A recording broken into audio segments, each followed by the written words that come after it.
Doctor साहब, वज़ीर-ए-आज़म शहबाज शरीफ साहब ने कहा है कि पाकिस्तान में खरबों डॉलर के मादनी ज़खायर हैं, पाकिस्तान मादनी वसाइल के इस्तेमाल से IMF को खैर बात कह सकता है। देखिए जी, पहली बात तो ये कि जो ये मिनरल्स की आज जो कॉन्फ्रेंस हो रही है जी। इस वक्त, ये मिनरल्स की है, यानी इसमें तमाम मादनियात का जिक्र हो रहा है, जिसमें रेयर अर्थ मिनरल्स भी हैं या क्रिटिकल मिनरल्स भी हैं, वो भी एक उसमें होगा, लेकिन मजमूई तौर पे सारी जो मादनियात हैं पाकिस्तान में उसका जिक्र हो रहा है। और ये बदकिस्मती से कुछ मामलात ऐसे हैं जो सियासत की नज़र होते रहे हैं, लेकिन शायद एक प्रॉपर टाइम ऐसा आता है कि जब आप देखते हैं कि दुनिया में ये जो मतलब देखिए ना, अगर पानी के डैम नहीं बनाते आप तो सैलाब आ जाता है, डैमों पे लड़ाई हो जाती है, फिर ये हो जाता है पॉलिटिकल। तो ये कुछ मामलात ऐसे हैं जो सियासत से बहुत बालातर होकर रियासत के इशू हैं। और पाकिस्तान जो है वो दुनिया के उन मुल्कों में है जहाँ पर ये मिनरल्स भी और क्रिटिकल अर्थ मिनरल्स भी, ठीक है। तो उसके हवाले से यहाँ डिस्कशन हो रहा है, दुनिया भर से मुख्तलिफ वफूद आए हुए हैं, लेकिन चूँकि पूरी दुनिया में इस वक्त एक बेचैनी है, एक इस्तराब है, और जंगें जो हैं वो एक भयानक खौफनाक रुख इख्तियार करती नज़र आ रही हैं, और उसके नतीजे में मुल्कों में भी अदम इस्तेकाम है, मईशत भी एक अनसर्टेनिटी का शिकार है। और पाकिस्तान में तो ये मैन मेड क्राइसिस जो एलीट है हमारी, और वो आपस में पावर गेम में लड़ रही, तो ये लेकिन ये एक इन हालात में भी ये जो मेरे ख्याल से जो कॉन्फ्रेंस हुई है यहाँ पे, तो वो कम से कम एक इंडोर्समेंट ज़रूर हुई है कि भाई यहाँ पर ये चीज़ें मौजूद हैं। मतलब पूरी दुनिया में मुख्तलिफ ज़ाहिर है कि इस वक्त मामलात हैं, मुख्तलिफ जंगें, झड़पें, ये वो सारी, तो उस दरमियान में पाकिस्तान का ये मैसेज दुनिया को जाना कि हमारे पास मिनरल्स भी हैं और क्रिटिकल अर्थ मिनरल्स भी हैं, तो ये जो है ये बहुत इंपॉर्टेंट है इस वक्त। और मेरे ख्याल से इसको सियासत से हट के हमें पाकिस्तान के जो वसाइल हैं, देखिए अब ये पानी के ऊपर मामलात भाई आप हल करें, बैठ के जैसे भी करना है बैठें हल करें। फिर उसके सोशल अनरेस्ट है, फिर उसके बाद वो जो हुकूमत में मौजूद इस अरेंजमेंट में मौजूद जो जमातें हैं वो भी आपस में एक पेज पे नज़र नहीं आ रही। उधर तहरीक इंसाफ की कशीदगी चल रही है, आपस में रहनुमाओं की भी, लेकिन अभी जो है डियाला जेल के बाहर भी, तो ये बदकिस्मत लॉ एंड ऑर्डर का इशू बहुत पैदा हो रहा है। और ये जो कराची में एक ये जो अरमगान एक जो मुस्तफ़ा आमिर और ये सारा मामला था, वो मेरा ख्याल है एक बहुत बड़ा मसला आने वाले दिनों में खड़ा हो रहा है, क्योंकि उसके पीछे जो है वो बहुत बड़े बड़े नाम, अगर ये तहकीकात आगे चलती हैं, मतलब बहुत बड़े नाम उसके पीछे आ सकते हैं। और बहुत कम ऐसा हुआ है कि इंटरपोल जो है वो सिल्वर वारंट जारी करे। हमने तो रेड वारंट जारी हो गया था, लेकिन सिल्वर वारंट जो है वो जारी किए। इससे पहले सिर्फ एक दफ़ा सिल्वर वारंट इटालियन कोई वहाँ पे जो माफिया उसको जारी हुआ, और दूसरी दफ़ा इस यहाँ पे सिल्वर वारंट इंटरपोल से रिक्वेस्ट किए पाकिस्तान की जारी करे। तो ये मेरे ख्याल से खरबों तक, अरबों तक या खरबों तक ये और इसमें बहुत बड़ी चेन है, बहुत बड़ी चेन है, जिसमें बड़े लोग इसमें आ सकते हैं, और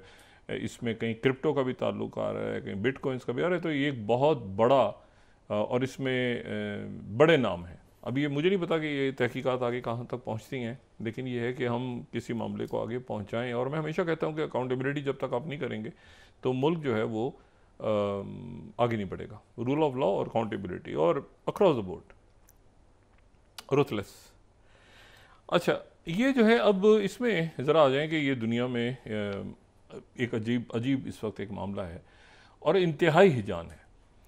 और कल जो है वो मीडिया से भी बात की उन्होंने, लेकिन फिर प्रेसिडेंट ट्रंप ने जो है एक मैसेज सोशल मीडिया पे भी उन्होंने जो है ये कहा कि यस्टरडे चाइना,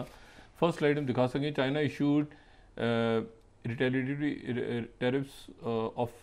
34% जो कि ऑलरेडी थे। ये सारा करके फिर उन्होंने कहा कि हमने ये बात की थी कि चाइना अगर ये विड्रॉ नहीं करता 34% इंक्रीज़, तो फिर उसके बाद यानी 8 अप्रैल तक, यानी आज तक अगर चाइना ये 34% वापस नहीं लेता टैरिफ, तो 50% उस पर मज़ीद टैरिफ आयद कर दिए जाएंगे 50% मज़ीद, यानी 20 तो पहले आयद हुए थे, 20 आयद हुए थे वो फेंटेनल की वजह से, उसके बाद 34% हुए, ठीक है। तो ये जो है अब अगर ये 50% मज़ीद आयद करते हैं अमेरिका, अच्छा 1 दिन का टाइम दिया उनको कि 1 दिन में, और हमने कहा था कि कोई मुल्क जवाबी कार्रवाई करेगा तो हम उसमें मज़ीद टैरिफ लगाएंगे, और मज़ीद टैरिफ हमने लगाया और 50% जो है टैरिफ लगा के कल से यानी 9 अप्रैल से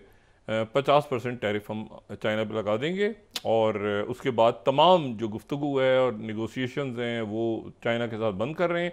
हाँ, दूसरे मुल्कों के साथ निगोशिएशन जो 50 मुल्कों ने रिक्वेस्ट की हुई है वो जो है वो हम जारी रखेंगे वगैरह वगैरह। अच्छा, इसमें जो है लेकिन तो ये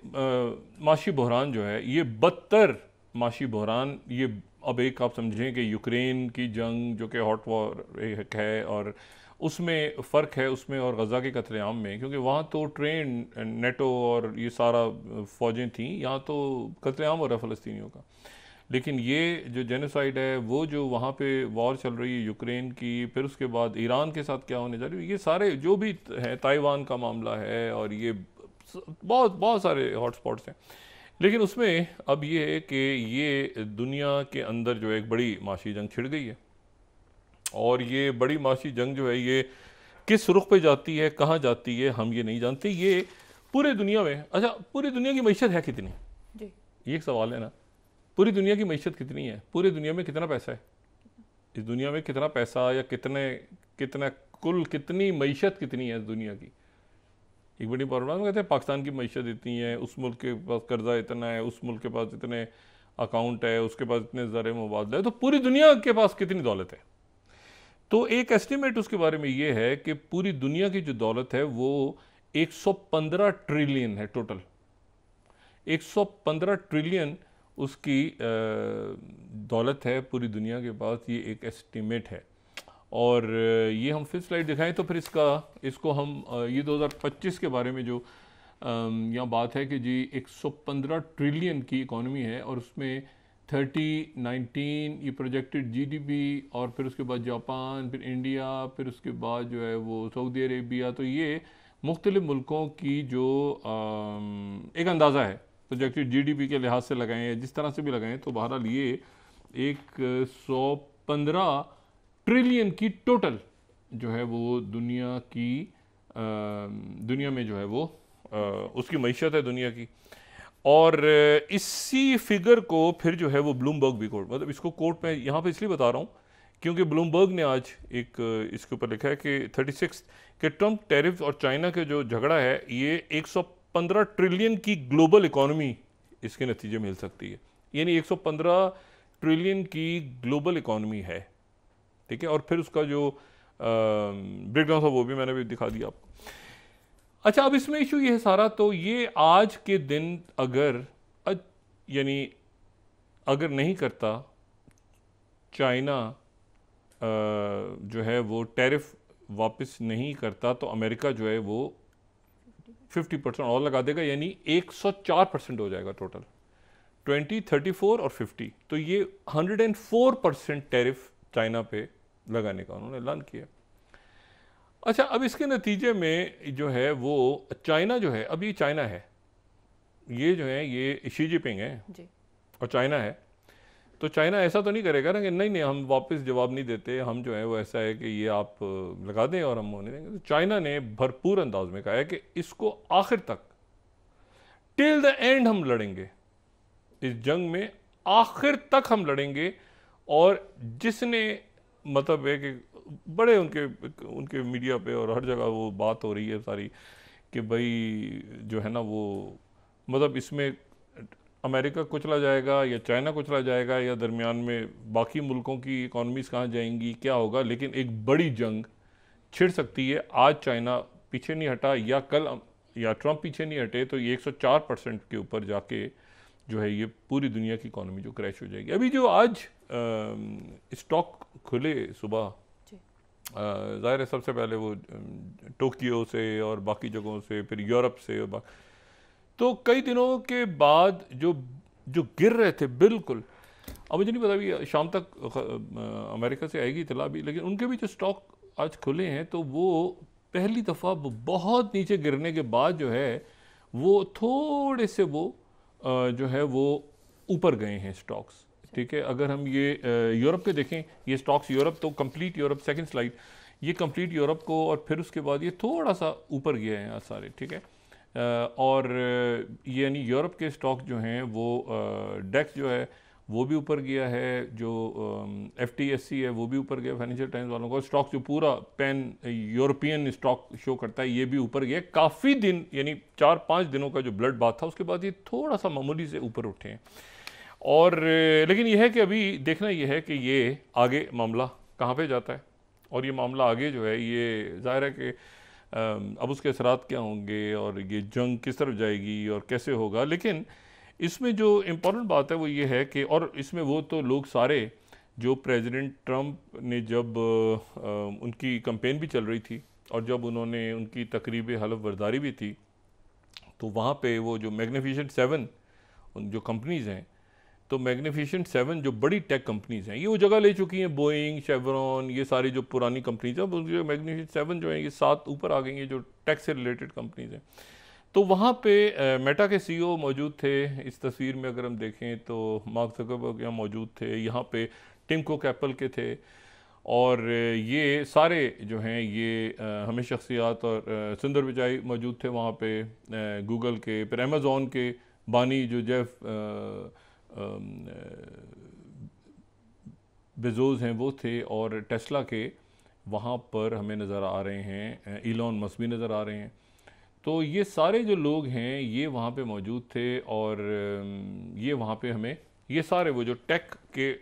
सुपर डुपर लोग हैं, गूगल के को फाउंडर भी नज़र आ रहे हैं, चजाई ब्रेन, अच्छा जी, और उसके बाद तो बात सारी ये है कि ये सारे लोग मौजूद थे और इन्हें बड़ी उम्मीद थी कि आने वाले दिनों के अंदर जो है ये मतलब है कि यही पूरी दुनिया की और अमेरिका की मईशत चला रहे होंगे। लेकिन ये है कि सबसे बड़ा धचका लगा है वो इन्हीं कंपनीज को लगा है, इन्हीं के शेयर्स नीचे गिरे। और उसमें एप्पल के बारे में तो ये तला रही है कि जो टैरिफ आयद होने से 3 दिन पहले उनके 5 जहाज़ जो हैं वो आईफोनों से भर भर के अमेरिका में लैंड हुए, कि इससे पहले कि टैरिफ आयद हो जाए तो वो उसमें हज़ारों की तादाद में, ये शायद उससे भी ज़्यादा वो आईफोन अमेरिका में लेकर आ गए सस्ते, के भाई जो है वो इससे पहले कि टैरिफ आयद हो जाए तो उन्होंने ये आईफोन काफ़ी दिनों से वो लेकर आ रहे थे अमेरिका में। अच्छा, अब इशू ये सारा कि ये जो चाइना है वो चाइना क्या करेगा, चाइना कुछ ना कुछ तो करेगा आगे से, लेकिन इसमें इम्पॉर्टेंट बात यह है कि चाइना की तरफ से जो एक यहाँ पे रेयर अर्थ मिनरल्स की उनकी तरफ से एक तो लिस्ट आ चुकी है पहले ही, और उन्होंने चाइना ने जो है वो पाबंदी लगाई है कुछ रेयर अर्थ मिनरल्स पे। चाइना जो है उसके पास काफ़ी, देखें ना, दुनिया के 70% के करीब तो उनके पास है ना रेयर अर्थ मिनरल्स। अगर हम ये देखें तो ये रेयर अर्थ मिनरल्स जो हैं उसमें टोटल में से चाइना जो है वो सबसे ज़्यादा रेयर अर्थ मिनरल्स चाइना के पास हैं, और चाइना जो है वो कुछ जो है वो 35% के करीब जो है वो चाइना के पास हैं, और बाकी जो है वो, तो ये यूक्रेन के लिए इसीलिए बात हो रही थी, तो चाइना जो है वो सबसे ज़्यादा रेयर अर्थ मिनरल्स को कैरी कर रहा है। लेकिन इसमें जो इम्पोर्टेंट बात है वो ये है कि जो रेयर अर्थ मिनरल्स हैं जिनके ऊपर पाबंदी लगाई, अभी 17 हैं, ठीक है, इसकी बात हम पहले भी कह चुके हैं, और उसमें स्कैंडियम और यूट्रियम और ये सीरियम और बाकी, अब उसमें जो है वो विंड टर्बाइंस के लिए भी इस्तेमाल होते हैं, कॉर्डलेस पावर टूल्स के लिए भी, ईयरफोन स्पीकर्स के लिए भी, और इम्पॉर्टेंट बात यह है कि इसमें मिसाइल गाइडेंस और डिफेंस के लिए भी बहुत इंपॉर्टेंट है ये rare earth minerals. Smartphone, CD, DVD, iPod और रिचार्जेबल बैटरीज, और फिर catalyst converters, cameras, hybrid vehicles, magnets, ये सारे जो हैं ये रेयर अर्थ मिनरल्स जो हैं ये बड़े इंपॉर्टेंट। अब चाइना ने जो लिस्ट निकाली ना 3 तरह से, अगर फोर्थ हम देखें तो उन्होंने 3 राउंड्स में उन्होंने पाबंदियां आयद की हैं। पहला राउंड तो उनका दिसंबर में था, ठीक है, ये 4th स्लाइड हम देखें तो पहला राउंड जो बिल्कुल बॉटम में नज़र आ रहा है, हम थोड़ा सा इसको करें तो पहले राउंड में उन्होंने एंटीमनी पे, गैलियम पे और जर्मीजियम पे लगा लिए थे, इन्होंने बैन किया था। अच्छा, रिस्ट्रिक्ट किया था इसको। और ये आप जहन में रखें कि ये जो है ये बैटरीज में, सेंसर्स में, क्वांटम कंप्यूटिंग में, फिर ये नेक्स्ट जनरेशन जो पावर डिवाइसेस हैं, सेमीकंडक्टर, ऑप्टिक्स, थर्मोइलेक्ट्रिक्स, क्वांटम, ये सारे यहाँ पे जो है इनके ऊपर पाबंदी लगाई थी, 3 के ऊपर। फिर उसके बाद टंगस्टीन दूसरी जो लगी फरवरी के अंदर, वो इंडियम और बिस्मथ और टेलिट्रियम और मोलिबिडियम इनके ऊपर लगाई। और ये जो है ये transistor, barriers, PVDs, radar, satellite communication, gate electrodes, ये मतलब हाईली जो सोफिस्टिकेटेड टेक्नोलॉजी है वहाँ पर ये इस्तेमाल हो रहे हैं।